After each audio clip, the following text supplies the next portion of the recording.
sick and tired of establishment politics, and they want real change. Welcome to New Libs on the Block. I am Andy Smith. I'm Brion, Curran. And I am Kristi, Pursell. We are meeting for the first time while regular session is going on in St. Paul. Yay! Very exciting. We're back. Yeah, good old hip hip hooray Yay. from Kristi. It has been a very interesting week. And also the Super Bowl weekend happened. Did you guys watch the Super Bowl? No, Kristi is not even the Kendrick Lamar halftime show? I watched the halftime, and I'm very sad I missed the anthem because I love John Baptiste. So I'm going to have to go back and watch that. He also had a really great piano. I mean, he's an amazing piano player, so I can't wait Did you watch his documentary, by the way? No. We should have this conversation offline. Go ahead, Brion. Sorry. Super Bowl. Yeah, it was on the TV in the background when I went to spend time with my family for snacks. So I saw some sports. A team won. The other team seemed disappointed that they didn't win, but got second place, which is, I think, an accomplishment. But I had some really good snacks. My mom's an awesome cook. It was great. No Googling, Kristi and Brion. Can you tell me who was in the Super Bowl? The Eagles and the Chiefs. Eagles and the Chiefs. Great. Okay, so you guys are feigning this ignorance. You know what's happening. I went to my local brewery right over the halftime show and had snacks. And, okay, Kendrick, it was good. Serena Williams, SZA, no Beyonce Bowl. Not even, did not hold a candle to Beyonce Bowl. Christmas, the Christmas football that she did the For halftime. real? Wait, is this real or is this a yeah. bit? Oh, no. Oh, I thought Kendrick was so much better. Okay, well, let's not discuss this further so we can continue to be podcast mates. I just think you're both wrong, and Lady Gaga was better. So. Lady Gaga did jump off of the stadium, which was really cool. So I'm not going to argue that. Beyonce just walked down a hallway that was weirdly lit, and there were cowboys and you watch horses every once in a while. Okay, I might have to cut all of this because Andy, I want to remain friends with you. That's true. You do have cutting power. Kendrick Lamar was clearly better. But we will move on to why we are in new locations. If you're watching us on YouTube, or maybe we sound different if you're listening to us on podcasts, it's because we're in St. Paul because the House of Representatives organized legally and constitutionally this time last Thursday. As we are recording, this is Tuesday, February 11th. So this is now 4 days ago. It's been quite a crazy week. And the last time you heard from us, we were pretty sure that we weren't going to organize until the special election happened, or I guess I'll speak for myself. That's kind of what I was expecting. Mm-hmm. But a deal came together pretty quick. So Brion, I'm going to shoot it to you first. What happened last week that we are now in the session in St. Paul? Yeah, not a lot had changed from the proposal that our Speaker Emerita, Melissa Hortman, had offered to Republicans before January 14th when session was supposed to start. And so that's been a little frustrating knowing that there was an offer on the table before session even started. Not sure why that wasn't accepted at the time. I know that a big piece of that offer at the time was offering up the full 2 years of speakership to Lisa Damus, and that part of the offer had an expiration date that I think was noon on the first day of session or something like that. And so it seems like when that portion came off the table that there was just maybe an unwillingness to agree to anything unless that speakership was given over for the full 2 years, even if we go back to a tie. So, our gracious and fearless leader, Melissa Hortman, and our caucus, gave up her gavel because it was for the greater good to make sure that we could return to the Capitol as soon as possible. And so I think it really shows the leadership that we have in Melissa Hortman, that she fought hard for co-governance in a tight environment, and we got it. And that's really one of the biggest things that we were asking for, along with making sure that when folks are elected by voters, that they get to represent their districts and that they're not just kicked out by House members. Seems like some pretty basic democratic principles, if you ask me. Yeah. Why this stretched out so long, I'm not sure. This could have been resolved. It should have been resolved sooner, but we're back. We have an agreement. We've got Speaker Lisa Namath for the next 2 years, even though neither party will have a true majority. But that's where we're at. So, Kristi, can you outline for us, like, what was the deal that was struck last week? Brion highlighted, basically, it was the same deal we offered before. So what is it now? You don't have to go over the differences, but, like, what was the deal that was struck?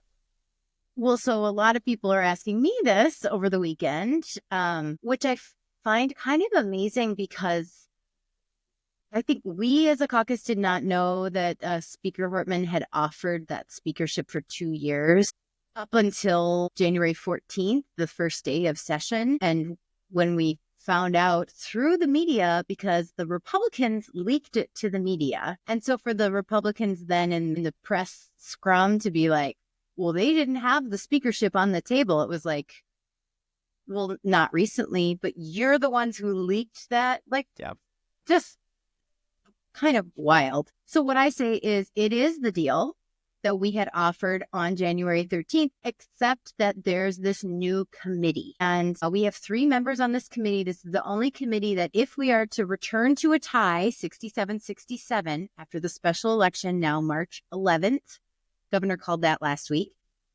This is the only committee where the gavel will not alternate between Democrats and Republicans. So this is a gavel firmly in the hands of the GOP.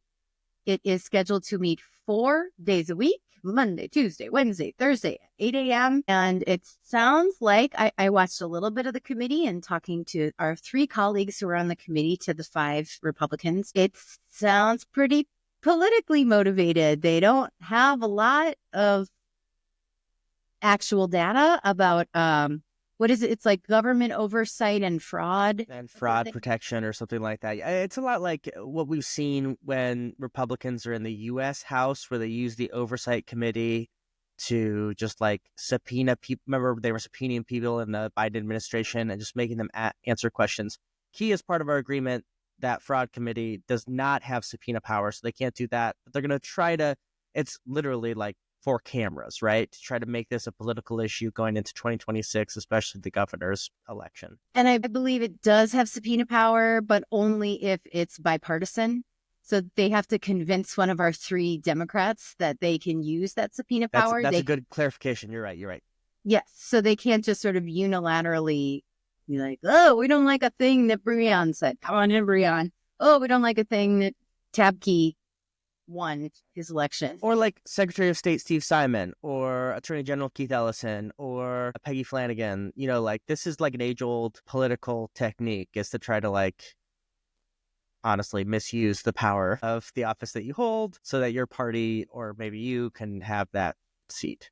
And really what we saw in sort of the fine print of the deal is, okay, you can have your committee with the cameras in the committee room and say your stuff that you want to say, but and you can have the speakership, but we put some limits on the powers of both of those things to try.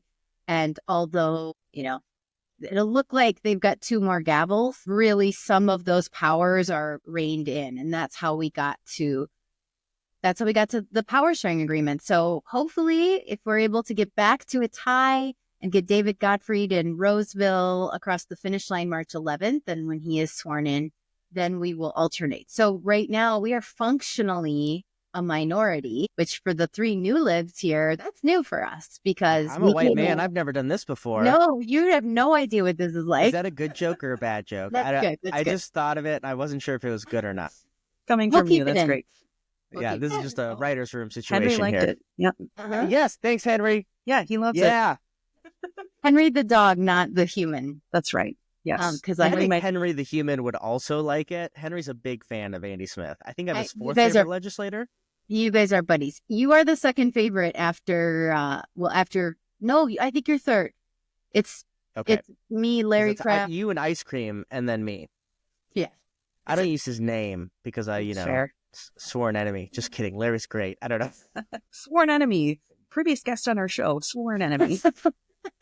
That's right. Our buddy, Larry Kraft. Larry's great. We love so Larry. those are some of the details of the agreement. There's also some details around conference committee, conferees, appointment to different commissions. It's a little more. Now we're talking about the stuff that's really going to make us rise in the rankings of podcasts, right? Like we're not about going to, but yeah. No, you're absolutely right. Yeah, when people ask me, like, why was the deal made? I say, listen, the reason we were doing this overarching is to have the will of the people of Minnesota that was expressed in a free and fair election in November to be recognized. And that boiled down to two particular points that we thought were non-negotiable for us to be able to show up. And I shouldn't say show up. Start working on a budget. That were non-negotiable for us to be able to work together in this split thing. One was Brad Tapke had to be seated and couldn't be thrown out of the legislature. We have achieved that very clearly with the new rules that we adopted on our first day of session. Secondly, that the power in the chamber truly is shared until we know the results of the special election, in which case, most likely, knock on wood, and we will do our best to make sure we win that election, it is shared. And so we also achieved that goal with split committees. And even though Lisa Damath is Speaker of the Minnesota House, as Kristi said, checks on that power that aren't normally there about bills that can be brought to the floor, committees having to read messages from the Senate, and a couple other kind of technical things that are really, really important.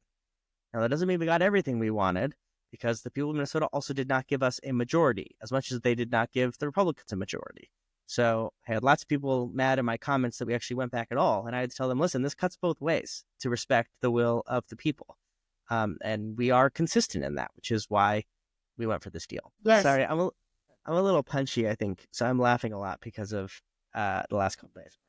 It's been a couple days. Yeah. So let's talk about the actual first day of session. Just like we have the three of us here, we were in the room. Most people that are going to listen to this, probably all of them, are not in that room. What was it like to come back on Thursday? I can just start off and say it was weird, and also weird how normal it was once we got in that room. Yes. I talked to my fellow legislators who are Republicans. Yep. Not all of them, obviously, because not possible in that small, but like friends and relationships that I made still existed. I think it's hard for people to recognize, because politics is so charged these days, that it's also just like 133 people in a room, and we know each other. We are co-workers. Right. And lots of people work with people they don't like, but have a relationship with them and are able to exist in the same space. And that kind of just happened on Thursday. I mean, any other thoughts on that first day? Yeah, I'll say, the first day I had some, we all had bills that we had prepared and had drafted, and a lot of us, in partnership with organizations and other folks who help us with legislation, we had bipartisan authors that we planned on for a lot of our bills. And so for any folks that were maybe watching floor session, they probably saw people running all over the place with green papers. And so those bill jackets were getting signed. We were getting bipartisan signatures on all these bills after all of this, massive media fight that made it seem like we didn't want to work together. I think a lot of the emotions were so heightened because everybody did want to work together, and there was just a major disagreement about how that process would roll out. But I was happy to run over to the other side of the aisle and say, hey, I know we both had this language drafted. Do you want to drop it, or should I drop it? Do you want to be chief? I'll be chief author. It doesn't matter to me. I just want the bill to pass. How do you feel? And just having those candid conversations, it was pleasant. And, passing some folks today at the Capitol who I don't share committee space with anymore, who are just such fierce advocates for some really incredible things, like things that we all have in common, right? Like battling problems with addiction and things like that. And it was really nice to even have those conversations like, hey, I missed sharing committee with you. We might disagree on 99% of the other things, but those 1% or few percent that we agree on, those are some really powerful issues that we get to work on too. We do still have those relationships and are using those to push bills forward. I will say that, so Thursday was mostly just getting our power sharing agreement agreed to, electing a speaker, electing the staff to run the House of Representatives. I guess my memory from the very first day of session 2 years ago was a little foggy because there's just so much happening and sort of hard to keep track. Remember it being so long and boring. It was a lot of like roll calling, just every single name, 33 names. I don't know how many times we did it, but one of the members who sits next to me was like, again, like we are roll calling. There's not even like more than one person on the ballot for anything other than speaker.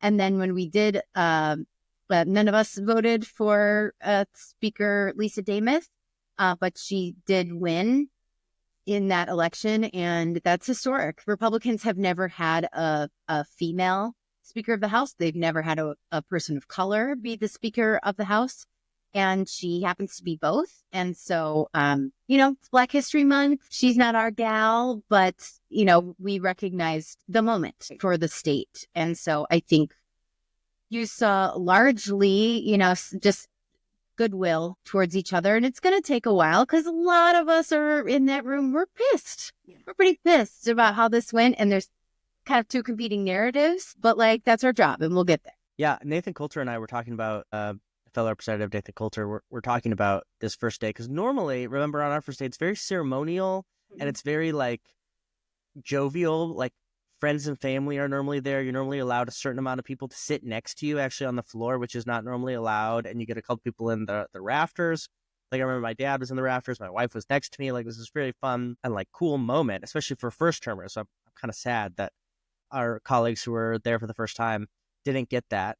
But yeah, when it's just a regular session and we're just going through these large vote rolls and this ceremony without any of the pomp that makes it sort of special and fun to be there, it was very, very odd. But also, like I said, kind of nice to be back in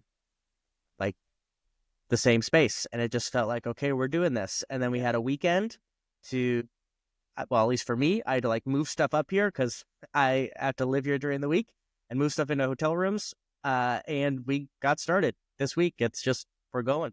And I will say the customary bars from the governor did not happen on Thursday. I think maybe he was waiting to see if we would actually organize. So probably a good call. I would just say I think that's wise. As good as it was, probably the governor barging in there would not have made it better. So instead, that happened on Monday. So the ceremonial sharing of the bars from Tim and Gwen Walls, that actually happened Monday. So these are dessert bars, I guess. Again, upper Midwestern. That's right. He's not just dropping goods that are given right. to us. I assume actually, does he bake them or is it Gwen?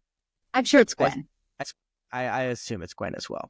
Do this in CD1 all the time. Again, shout out because he used to be my congressman. Rochester. They do have a staff at the residence, so we don't know who. Let's not get on the record and get ourselves in trouble. Okay, so let's move on from day one to the first week of session and talk about some of the things that the Republicans are doing with their power. But first, we're going to take a quick break.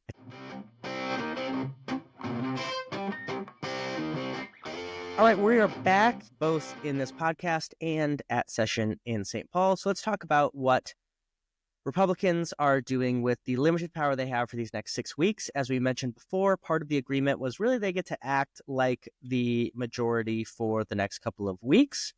That doesn't change the fact that they need 68 votes, meaning they will need Democratic votes to actually pass anything off of the floor. So for the most part, for the next 6 weeks, I believe it's going to be a lot of sound and fury as far as bringing up bills that they know won't pass, but things that they want to talk about. And so I thought we should go over them, especially these first 25 bills that they dropped on that first day of session, like we just talked about. Now, 2 years ago, do you all remember, we dropped the first 30 bills when we had the trifecta. We were very, very excited. And it had some incredible priorities that we were able to pass. And it showed everyone what our priorities as a caucus were, what our values were. Do you all remember? Have a fun, I was going to say hot potato. That's not right. What's it called where you go quickly to each person and they say something quick? What was some of our bills last time? Just give people an idea of what normally these first bills would be if you're trying to work for people. House File 1 was the protecting reproductive options. So that was protecting pregnant people's right to choose what to do with their pregnancies. Abortion rights, yep. Brion? Absolutely. I can't remember the number, but I know we had, what was it? Emergency risk protection orders. I think we're in that top 30. And we were able to flag laws. That's right. More popularly known as. Yep. Known as red flag laws. Really popular, supported by law enforcement, passed and is already being used. So keeping people alive. That's right. We had driver's licenses for all, paid family medical leave. Free lunch. I have more. I think free lunches was on there. Earn sick and safe time was on there. Banning conversion therapy was on there. Right. I think the cross-subsidy, eliminating or minimizing cross-subsidy funding for special education. Yep. There's a ton of stuff. Like it was an exciting time, and we actually pushed through on that. Some good labor bills supporting. A ton of labor protections, absolutely. Yep. Really, really great. And there's stuff great that we aren't even mentioning. I mention that because it is a contrast to the pile of garbage that was filed on Thursday. I thought we should go over some of these House files. What do you guys think of that? Let's do it. Let's find out what these priorities are. Let's start out with House File 7. Brion, I think you literally just got off of a 2+ hour committee meeting on this. You want to tell us what House File 7 does? I could talk about what it does. I could talk more about what it doesn't do. Porque no los dos. No hablo español. Keep going. No, sorry. No, our side had pointed out quite a few concerns, inconsistencies, etc. on House File 7 today. And I just have to say, so there's House File 7, which is not just a single bill in itself. It's been introduced as an omnibus that typically happens when you have multiple smaller bills that you then later package together after you've heard them in committee and had a chance to amend them and things like that. House File 7 actually was introduced before some of the components of that bill itself as standalone separate bills. So we were sort of in this odd place today where we were expected to listen to and vote on House File 7 when we haven't actually gone through all of those individual bills yet. So the process is starting out a little bit backwards already. A couple of key highlights from today's Public Safety Committee. We had some really good questions about, which agencies were consulted. Did we talk to anyone in some judiciary spaces? Did we talk to sentencing guidelines? Did we talk to different victim survivor organizations to get input from the experts all across this field, prosecutors, defenders, right? And the answer was simply no. So there's no input from the people who always have different perspectives to put in and thoughtful perspectives to put in when we're crafting law. So this was entirely a bill that was written by Chair Paul Novotny by police organizations. And so, I, coming from a law enforcement background myself, I find it really concerning when we're not asking people with other perspectives in a field on a bill, especially when we're trying to make such big changes. To me, House File 7 appears to be an attempt to make cops the judge, jury, and prosecutor in every case, and I'm not a fan. I nicknamed it on my sheet here the anti-protest bill because it's much more far-reaching, but there are two things that caught my eye, especially in Trump's America that we're currently living in. Creating liability and vicarious liability for trespass to critical infrastructure and increasing penalties for obstructing trunk highways, airports, or transit traffic. Like, those are clear examples of protests that were created at the airports last time in Trump's first term, or on some freeways on even like Los Angeles this week, protesting immigration. And so this just makes those people pay a much higher price for protesting current power structures. Number 8, I call it the pro-polluting bill. It basically rolls back a lot of stuff we did in wetland conservation, takes some teeth out of the Pollution Control Agency, amongst other things. We don't have to maybe go into the details there, unless, Kristi, do you want to add some details? We're going to be hearing this bill in the Environment Committee on Thursday.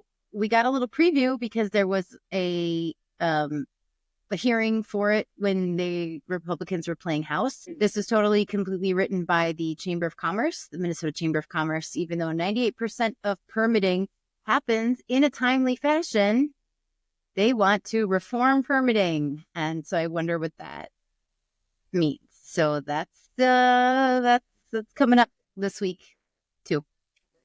House File 9, I call the pro-global warming bill. It delays the requirement for electric utilities to meet the renewable energy standards that we set 2040, as well as just lets power companies build things like nuclear power plants, which we have a pretty bad history of in the state of Minnesota, not to mention that the technology isn't really there for us to help in our goals towards a renewable future. Not great. House File 10 anti-immigration bill prohibiting state-funded services to undocumented non-citizens. I am just going to again jump in and say that every single elected official represents people who have a varying level of status as far as their immigration status, citizenship status here. It is just so appalling to me that a bill like this would be drafted to throw our own constituents just to the wind and say, because of your status, we don't want to help you. You don't matter. We don't care about you. That is just so disturbing to me. And it's unfortunately a common theme that we're going to see, I think, over the next 2 years from Republicans. Yep. Just meant to damage communities. And I think it's important for people to realize, like, communities outside of just immigrant communities. Mm-hmm. Like when people in our community are unsafe or they are not accessing services, generally, we as a community have to spend more resources later to either help those people or help heal the damage that has been done. Like just one example. One of the problems that we are dealing with in our state, we have to in our budget, is with the emergency medical services, ambulances, which are very, very difficult to organize, to know how to organize public service or not a public service, especially in rural areas of the state. But imagine like if your dad is a undocumented person and he has a heart attack, are you going to not call an ambulance and let your parent die? No, you'll probably call the ambulance. But when that bill comes due, most of us, when we get an ambulance bill, unfortunately, if we have to use that, our insurance is going to cover it.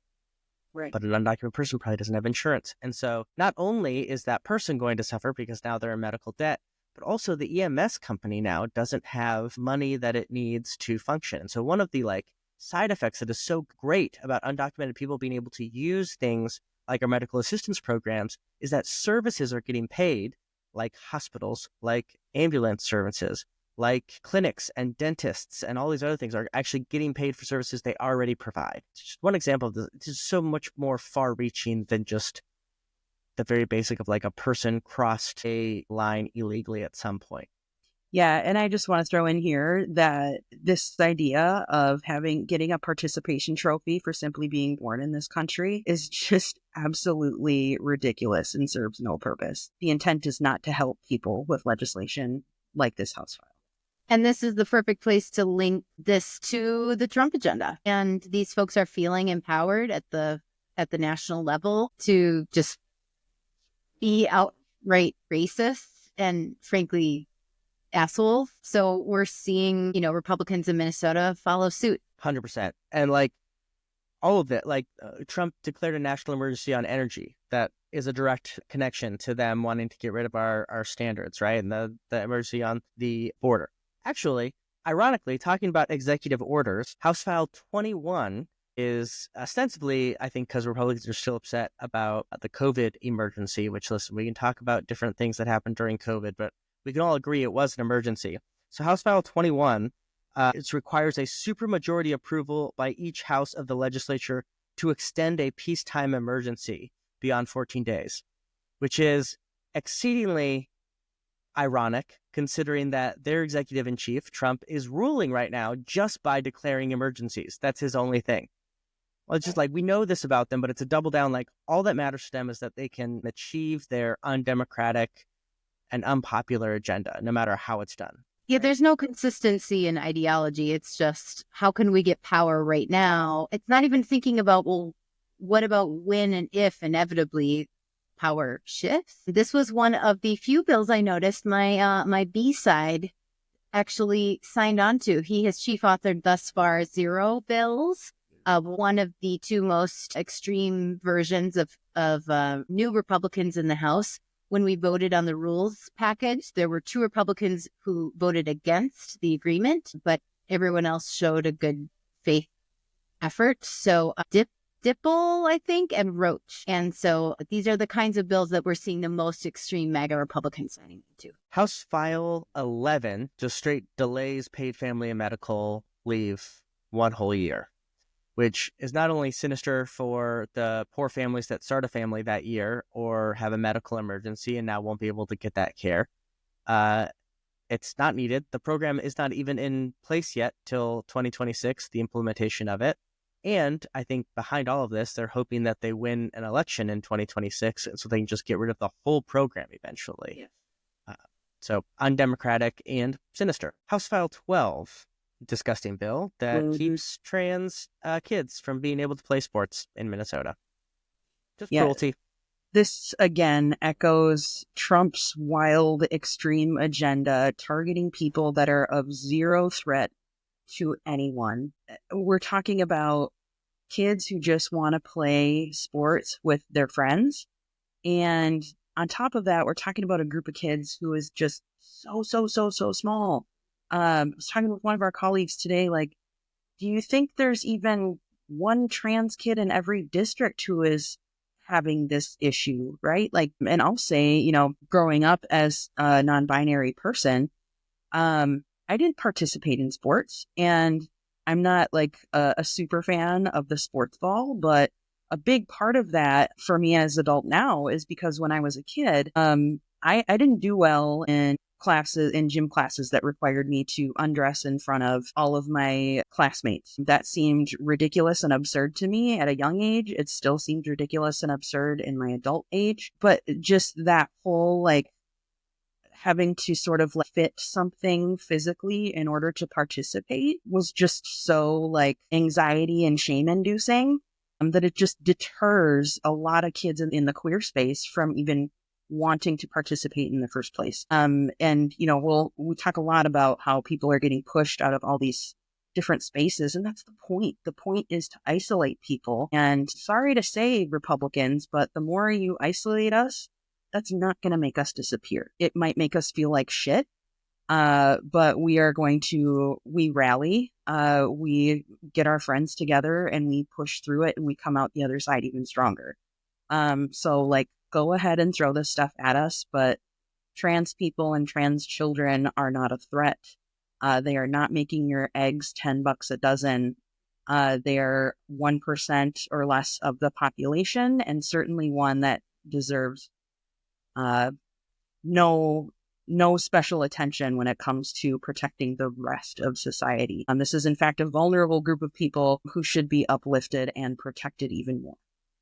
Yeah, this is punch down politics at its finest, and it's Republicans just trying to score political points instead of actually caring about people in our communities. And not only is this potentially harmful for trans people, but as AOC pointed out, so what, you're going to make every person who you deem as female to drop trow, right? And who, you know, like, this is just policing of other people's bodies in general. No, thank you. But this extra layer of just like cruelty and, you know, in the name of like protecting women, actually goes very much the opposite direction in my opinion. Yeah. And I'll just, to your point there, Kristi, about protecting women, the misogyny is so loud.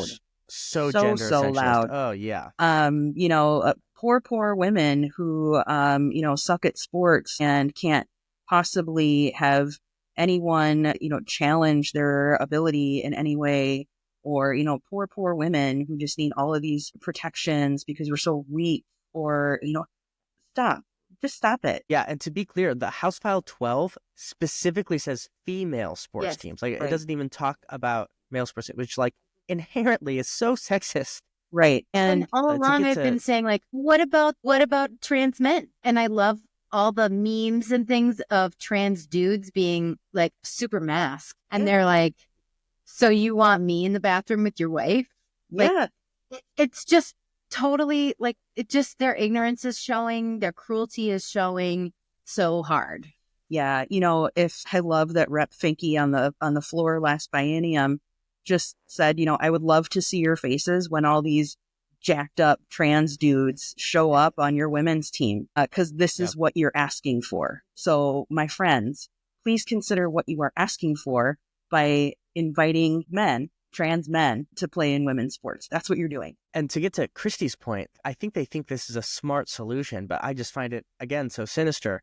In the bill, House 12, it says, if there is a dispute as to whether a student is of the female sex, the student must present a signed physician's statement indicating the student's sex that is based solely on 1, the student's internal and external reproductive anatomy, 2, the student's naturally occurring level of testosterone, and 3, an analysis of the student's chromosomes. There's so much wrong with that, like especially the science of that I don't think we can really get into here. Maybe we can talk about this later, but like, just think of like your middle school volleyball team. One upset mom that her kid isn't getting enough playing time can dispute like a person's sex, and then that person has to go to like the doctor, and like the cost borne by parents, or like, it's just why would you put this in law? Unfathomable to me. And completely disregards the fact that people who are intersex exist. 100%. Yeah, science is chromosomes are not a clear indicator of. Anyway, I shouldn't get too far into this. I'm going to go over my head and I'm going to commit the same thing that they're doing. But I was like, ugh, we're only on 12. There's so many of these. Okay, House File 16. This is for law enforcement. Brion, you might know some prohibiting immigration law enforcement non-cooperation ordinances and policies, providing for use of immigration-related data, and requiring county attorneys to notify federal immigration authorities when an undocumented person is arrested for a crime of violence. Now, I think this is actually constitutionally wrong of state powers. I don't talk a lot about state rights, but this does go against state and local rights for sure, and is obviously sinisterly connected to the desire for ICE to invade every level of American society to get out people they deem un-American. Yeah, and from the public safety perspective, our community public safety departments, our police officers have enough to deal with just caring for the communities that they're charged to serve. Having to force police officers to participate in immigration-related cases is, I mean, if you want to talk about an unfunded mandate, right? Like, who's gonna do this aside from the complete like abandonment of morals on this bill? I had this question come up during the primary election of what should the role of local police officers be when it comes to some federal immigration issues and other federal issues. Our community police officers are there to protect our community. Our communities are comprised of people who sometimes are not here legally, and we absolutely need to make sure that our public safety services are accessible to the people who need those resources, regardless of their immigration status. So if somebody is, in the middle of being robbed, if somebody's house is on fire, somebody's being assaulted, their immigration status should not get in the way of their community law enforcement providing assistance.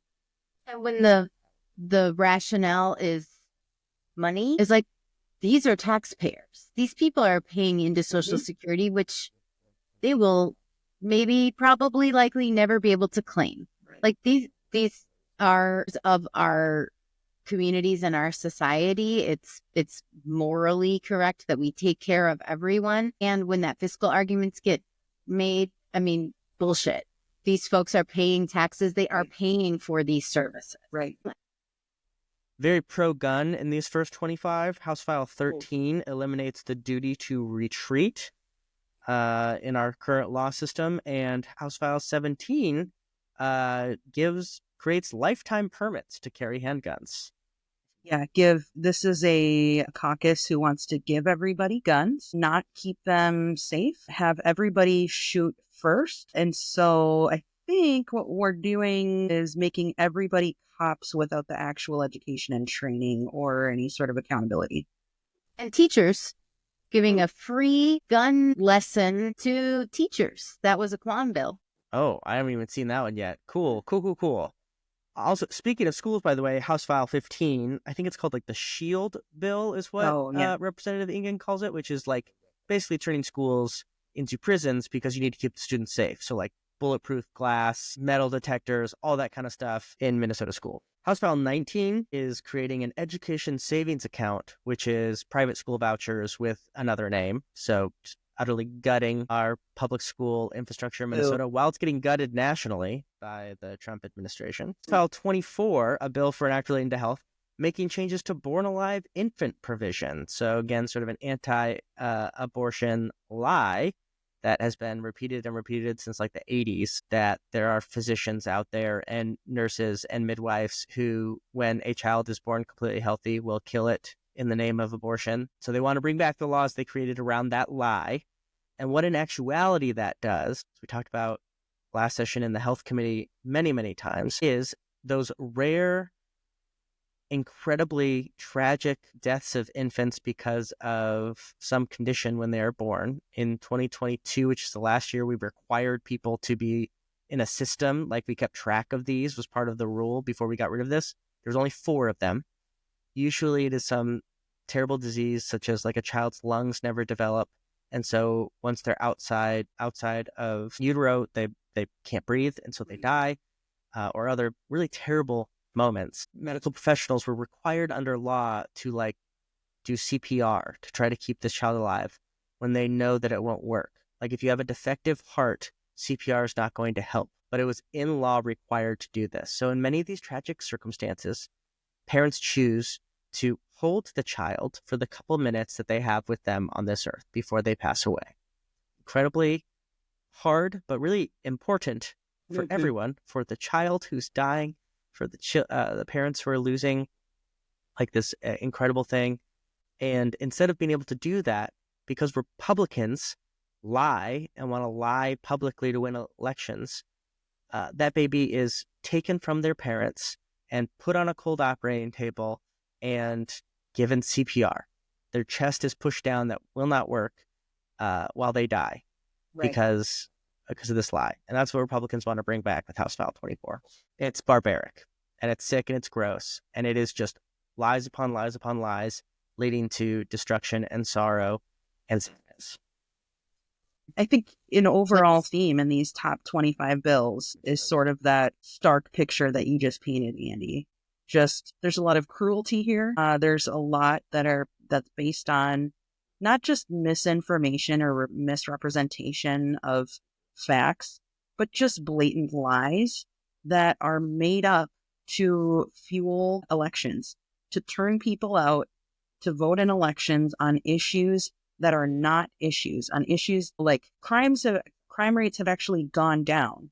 Yet Republicans still insist that the world is on fire because of criminals and not because of the criminal in the White House, right? Like, just the hypocrisy continues. It is abundant. These priorities, I think you were generous in calling them a pile of garbage. Yeah, it is. The contrast I think we've created is clear, right? I think there's this hope that we are pushing for, that this future vision that I think the reason we got into politics that we are pushing for, where everyone gets what they need, where people can flourish, where we have communication, where we have services available for people, and people are able to live the lives that they choose and not enjoy those lives. Not interfere. And then there's this other idea of like, there's one way that we are going to exist. There's one thing we believe, even if it's untrue. There's the way it's going to be, and a couple people get to tell us how that is. They also get all the money, and everyone else shut up and suffer. Right. And it is so maddening, and I'm so thankful that they don't have a real majority. But it's rough. None of us want to be talking about these things. Yeah, we're still, as the DFL, we are the party of the people for the people who will always put the people first. I'm not seeing that in these Republican priority bills. I'm proud to be a DFLer, maybe more now than ever, in the face of another Trump presidency and the attempted government takeover right here in Minnesota. We have a lot of work to defend, and we have a lot of people to thank for that. And these next 2 years, we're not going to back down. That is for sure, because these bills are atrocious and they will not pass. Yes, that is the silver lining here. None of these will pass this year in Minnesota. I mean, this is, as we said, the agenda of Trump nationally, where they do hold full control, and many of these things will be passed. And that's discouraging, but also, I think, hopefully push us to get to a place where that is not the United States of America that we live in anymore. And I think that the contrast is so stark. And instead of what we're seeing, while the Republicans have a one vote plurality and they get to keep the gavel for the whole time that we're down a member, we're getting to see their agenda. And it really is this narrow worldview of, and it's very black and white, what is right, what is wrong. And I think that even further highlights the beautiful, multiracial, pluralistic worldview that the three of us have and that our party has, which is it's okay to be different. And actually, that's a strength. And it's remarkable to watch and to have a chance to be in the minority like the three of us are doing for the first time. Luckily, it's temporary, hopefully, before we get back to the tie. They're telling on themselves. And to be able to see right out loud, hear what their arguments are, why they believe these things, and how they are just truly aligning themselves with the authoritarian in the White House. That, and then that's our job in the minority is to point that out, to say, wow, you really only like this very small number of people in your district. And in my district, the straight white men who are rich and conservative, and they don't have the majority, but it's remarkable that they even have a tie because of sort of who they see as being of value. And I'm thinking, this could be an opportunity, sadly, as more people feel like I thought I was in this narrow window, but I guess not, because, well, I needed some government assistance on my healthcare or on, food benefits or things like that. And when people realize, I'm not in the club, that's an opportunity for us to say, well, you're in our club. You can be in our club. Yeah. And extend the invitation and, not stray from our values of everyone matters and everyone is important. And that includes you. Come on in, come and join us, regardless of where you are in the gray. We're all in the gray. Nothing is black and white. And so in these 2 years with the Trump presidency and in this unique situation in the House, when someone tells you who they are, believe them. We've said that before. And they're showing us. And so we get to have that information now. I think that is a great place to end it. I can't end this podcast any better than Kristi just did. So I will just say, you have now heard from the new Libs. Now you go out on the block. Bye.